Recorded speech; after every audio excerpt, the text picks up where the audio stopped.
コスモ歴 20X7。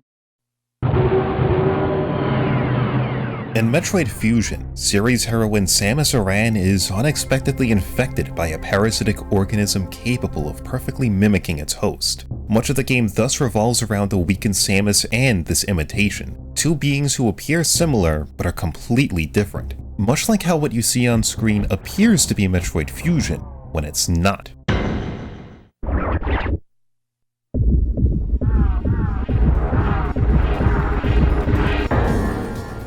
This is X-Fusion, a ROM hack of Super Metroid that recreates and reinterprets the events of Metroid Fusion.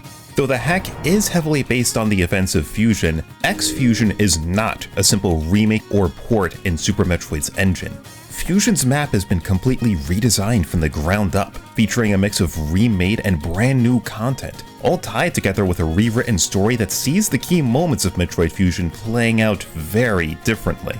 X-Fusion deviates enough from the original game that I wouldn't consider it a proper Fusion remake. At the same time, it transforms and rebuilds so much of Super Metroid's gameplay and presentation that it barely resembles the 1994 original. The result is an uncanny hybrid of the two games that somehow feels fresh. It stands out amongst most Super Metroid hacks of the past, which typically feature or build upon the same upgrades, bosses, and tile sets seen in the vanilla game. It's not common to see such an in-depth, full-game conversion of a Metroid game on this scale, because the work required to transform them into something new is way more involved than designing a hack for a standard 2D platformer. This is all possible thanks to the efforts of Metroid, an experienced Super Metroid ROM hacker who slowly developed the hack over the course of nearly 13 years by himself. What started as a simple boss rush hack that simply featured Fusion's bosses in Super Metroid later became a full-scale project combining aspects of both games into one. X-Fusion has been in the works for so long that it might actually be the most anticipated Super Metroid hack ever made. Everyone has been waiting for this forever. For perspective, the wait for X-Fusion has been longer than the downtime between every official Metroid release, and even the entire development of AM2R itself. Though you'd be forgiven for wondering where the hype for X-Fusion even came from, since most of the original videos teasing the hack were gradually delisted later in development, likely to help maintain a low profile until the hack was actually finished. By this point, most who were following X-Fusion's development have probably already finished the game by now. But what if you're a Metroid fan who hasn't really dabbled in hacks before? Does X-Fusion deliver on the promise of a fresh new take on Fusion's story? And if so, is it worth your time? The short answer is yes. X-Fusion is a fully featured experience that comes highly recommended to Metroid diehards. But it's not for everybody, and if you're at all interested, I think it's important to have some idea of just what you're getting into. In broad strokes, a lot of what could be said for Metroid Fusion is just as applicable to X-Fusion. Enemies can deal a surprising amount of damage, the level design often funnels you to your destination, and there are some fairly obnoxious Shine Spark puzzles waiting for completionists. However, X-Fusion is not Metroid Fusion. If X-Fusion's stylish opening cinematic somehow didn't make this clear enough, its opening moments definitely will, immediately casting you into the BSL's desolate halls to fend for yourself. It's a fantastic intro that immediately establishes that this isn't a mere one-to-one retelling of Fusion. Your journey through the BSL will play out very differently, and your existing knowledge of that game will be more of a reference point than a guidepost. Rather than gradually unraveling the mysteries aboard the BSL, your main goal in X-Fusion is instead to reactivate the auxiliary power reactors across 6 sectors, with everything being redesigned around this central goal. You're not going to find any tiered security locks or a central elevator hub here. The BSL's different sectors now connect directly into each other with hallways and elevators, weaving all throughout the station. You actually have to consider the different ways sectors connect to each other now, rather than each sector being compartmentalized. Suffice to say, X-Fusion is an absolute technical marvel. What Metroid was able to squeeze out of Super Metroid's engine is incredible, especially considering he ran out of space in the ROM file late into the hack's development. In spite of this, nearly all of Fusion's staple features were recreated and backported into Super Metroid, from Samus's upgrades all the way up to the X-Parasites themselves. There are some concessions that had to be made, of course. Floating bosses don't move as smoothly compared to Fusion, and creative use of Grapple Beam is used to compensate for the absence of climbing or ledge grabbing. there is still an upper limit for what's possible within a Super Metroid hack, which is why it's so impressive that nearly everything Fusion introduced has been recreated and accounted for. By and large, I think X-Fusion succeeds at recreating Fusion's most defining elements and areas. Metaquarius once described X-Fusion as an uncanny cross between Fusion and Super, which I think is true of both the game's overall presentation and its core gameplay. X-Fusion doesn't quite play like Fusion, but it isn't entirely Super either. Having an understanding of both games' physics and mechanics is strongly recommended if you're going to be playing this hack. X-Fusion clearly expects players to be familiar with both games, as certain rooms or sections will play off your overall mechanical knowledge, as well as your familiarity with Fusion. That also plays into how X-Fusion sets players up for its brand new original content. You never really know just where X-Fusion is going to go next. Part of the fun in playing X-Fusion for the first time is just seeing these moments play out naturally, which is why I'm speaking more generally than usual in this video, since I don't want to give too much away. The new inclusions in X-Fusion are a large part of why it feels closer to a new game based on Fusion than a pure remake. At times, it almost feels more like an attempt to remake Fusion from a hazy, distant memory. It's also a surprisingly lengthy experience. I've played hacks in the past that delivered on the promise of a fresh new experience, but were understandably small in scope. X-Fusion is not such a hack, as its runtime matches that of an official 2D Metroid game, delivering a full-length experience that rarely gets stale. Each of the main areas aboard the BSL are distinct not only in setting, but also in their design. Your initial forays into the sectors will involve having to work around brand new, all-encompassing mechanics unique to each area. Most of them build upon Fusion's existing ideas, such as the box robot in Sector 3 or the frozen rooms of Sector 5. Personally, I thought these new elements were thoughtfully implemented or expanded upon and never overstayed their welcome. With maybe the exception of Sector 4, but we'll get back to that. Possibly the greatest strength of X-Fusion, though, is its implementation of the SAX. While the SAX was a standout of Fusion, it's arguably the centerpiece that everything is built around in X-Fusion. The game really pushes forward with the idea that these are monsters mimicking you at your most powerful, with the SAX being more aggressive and gleefully weaponizing Samus's full arsenal against you. It all makes for encounters that are far more harrowing and outright dangerous than the original game. In fact, I'd argue that most of the SAX encounters here are scarier than the Emmy were in Dread. The fact Metaquarius somehow achieved all of this on a 35-year-old system is downright insane, and should be commended. Unfortunately, while X-Fusion is a technical achievement with tons of great ideas, there are some aspects that I think hold the game back from being the easy recommendation it really deserves to be. Firstly, it's important to understand this is a hack of an existing game designed for players familiar with both Super Metroid and Fusion. The download page even outright says it's not a casual Metroid experience, with its difficulty labeled as veteran. Metaquarius himself outright stated in a recent interview that X-Fusion wasn't designed with newcomers or casual players in mind. He knows his target audience, and the game is designed for that target audience. It's a design choice reflected in the game's difficulty. Don't be surprised if you die a lot in X-Fusion. Enemies will do a lot of damage to you early on. Like, way more than in Fusion's early game. Initially, the damage scaling was actually so bad that Metaquarius noted he'd have to tone down the difficulty during playtesting just 1 week prior to release.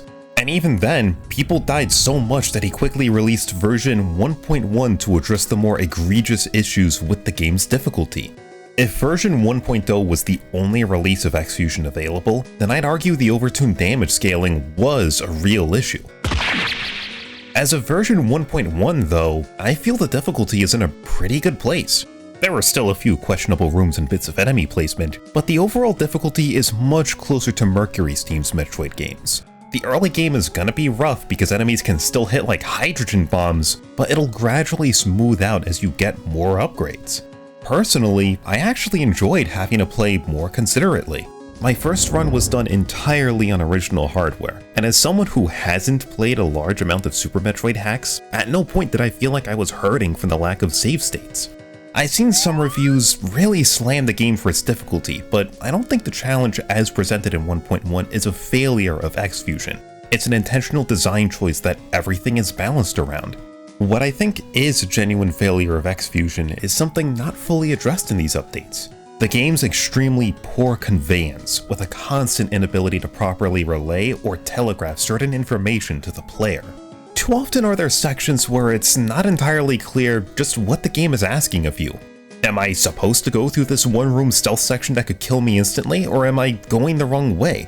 Did I just get softlocked in this room because I don't have the right upgrades? Am I actually dealing damage to this boss, or am I doing something wrong? Am I softlocked in this other room that I got funneled into? What do you want me to do in this SAX section? All throughout the game, X-Fusion makes a lot of assumptions about the player's abilities to correctly deduce what they're supposed to do. X-Fusion sometimes gives you no information or feedback to work with and expects you to just intuit the solution, be it through happenstance or pure trial and error. The level design sometimes does a poor job of nudging players in the right direction, which is especially glaring because X-Fusion often does provide players with the usual telegraphs for destructible blocks or hidden passages. Having a keen eye and indulging your explorative curiosity will reward you with progression and items in the same way that Metroid games typically would. In fact, the game does a great job at hiding optional pickups and challenging the player's movement or observational skills to obtain them. I think these are appropriate times for the intended solution to be so obscure. It's when the old adage of shoot and bomb everything fails to produce actual progress that the problems really start. Like, what a mystery, right? Well, this is when anybody would just shut off the game.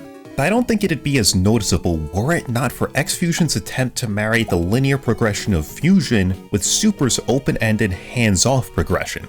Initially, X-Fusion is structured similarly to Fusion.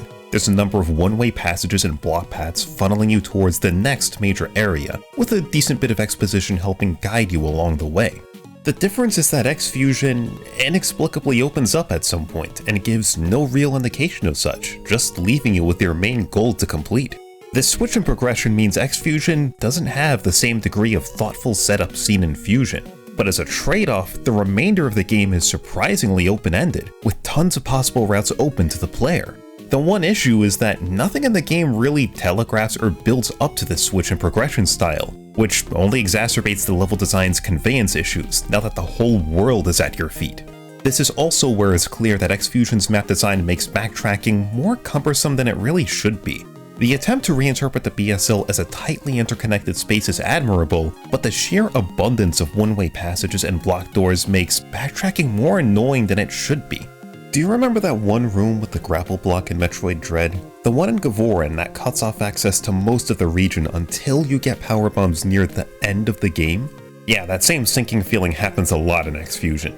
Sector 4 is probably the worst offender, being heavily designed around speed booster and shine sparking. But every sector has a moment like that, where you'll inevitably have to slingshot around the entire area because of a single blocked passage.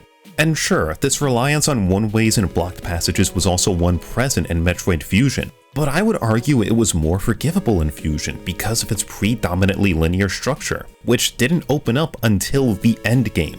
For better or worse, you never had to think too hard about where to go. It's when you actually have to start backtracking in X-Fusion that it feels like the level design is fighting against you, and not necessarily in a good way. It also doesn't help that the ways X-Fusion's different areas connect together don't actually make sense. Typically, the different areas in other Metroid games are designed such that they connect in a logical, believable way. It's one of the most defining aspects of the series, making it easier to orient yourself in the world and plan out backtracking routes accordingly. Though X-Fusion's different sectors are directly connected, they never line up to create that same type of continuous, coherent world map. If you tried to create a proper, interconnected map of X-Fusion, it'd become clear that this man-made space station is an inexplicable non-Euclidean structure. To provide an example of what I mean, Sector 1 has an elevator that connects to the west side of Sector 6, suggesting one exists on top of the other. But then Sector 6 has an eastern tunnel that connects to the west side of Sector 1, meaning the two sectors somehow loop back into each other infinitely? It may sound like a silly criticism, but orienting yourself in the world can be a bit unintuitive, because it's not immediately obvious where each sector exists in relation to each other. All in all, I really wish the map design was a bit tighter, and especially that the game conveyed information better, because there's a lot of interesting and unique ideas in X-Fusion. It has a lot to love, but I feel like the weight of these combined issues hold the game back from being an immediate recommendation. It's still an experience I'd recommend, but you need to have your expectations in check. As both a ROM hack and another independently made Metroid fan project, X-Fusion is an incredible achievement. It's also not perfect, and I think it would have benefited greatly from more open playtesting to fine-tune some of these rougher areas. You also shouldn't expect X-Fusion to be of the same quality as AM2R. Impressive as X-Fusion is, there are still limitations to what one can do in a Super Nintendo game compared to a fan game built from scratch. I think it's also clear that both games aim to offer different experiences and can't be directly equated. X-Fusion is also not meant to be a replacement for Fusion. Though I do consider Fusion the overall better game, that's largely because it's the more well-rounded and tightly designed experience, built around different elements that slowly build up and cascade into huge payoffs. It feels like a more coherent, cohesive experience. X-Fusion has strong, original ideas of its own, but they don't come together in the same way. It's more of an uneven package with higher peaks and lower valleys, though, again, comparing the two may not be fair. I don't think X-Fusion is trying to deliver the same exact experience you could get from an official Metroid game, and it shouldn't be scrutinized for that. X-Fusion embraces its nature as a ROM hack to pursue unconventional ideas that typically wouldn't be seen in an official Metroid game. Most of these inclusions are great, but there's some outliers. Perhaps nothing is more emblematic of X-Fusion as a whole than its final act. It's an incredibly tense, inventive climax that could easily stand with the series' best purely through build-up, environmental storytelling, and nerve-wracking atmosphere, all culminating with an insanely cathartic payoff. But it's also played with some of the most vicious trial-and-error moments you never see in a commercial Metroid game. It's an incredible finale that actually had me yell and jump out of my chair in excitement, both because and in spite of it doing things a traditional Metroid game would never do. Though maybe it's telling this part of the game has also been the most heavily reworked since release. Whether X-Fusion lives up to the expectations set within that 13-year wait is debatable. Speaking as someone who's been waiting for about 7 years, I had a great time overall. The story definitely leaves a lot to be desired, but I feel the gameplay more than makes up for it, with the high points vastly outweighing the lows. I can see myself coming back to this like I would any of the official 2D games. That by itself should say a lot. Most of my criticisms mainly concern the first time experience. X-Fusion really opens up a lot more when you understand what it expects of you. The game's higher difficulties really reinforce this, as a better understanding of the level design and how to work around it is heavily encouraged in them. Though even then, this game isn't gonna be for everyone. I know aspects of X-Fusion's design will be off-putting to more casual players, especially those new to Super Metroid hacks. There are just a few too many instances of poor information conveyance, questionable level design, and maybe even a small lack of polish in some areas.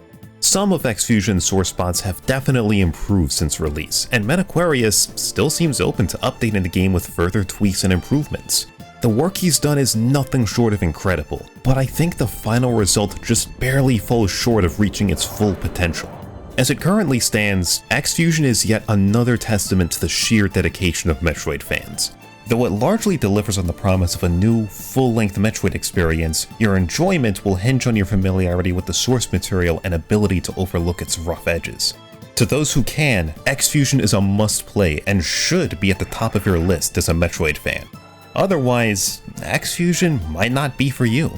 Though the Super Metroid hacking scene is a storied one with tons of other quality hacks to check out. So if you're looking for more Metroid to tide you over during the wait for Prime 4, maybe consider checking out Super Junkoid instead. But let's be honest, you're not gonna do any of this now that Silk Song is actually out, are you?